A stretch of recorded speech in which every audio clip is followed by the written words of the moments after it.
साफ खत्म बड़ा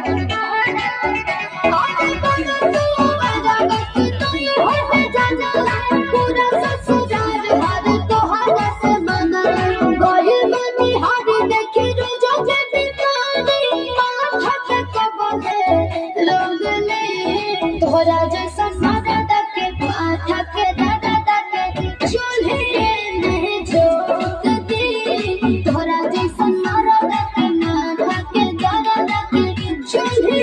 में झोंक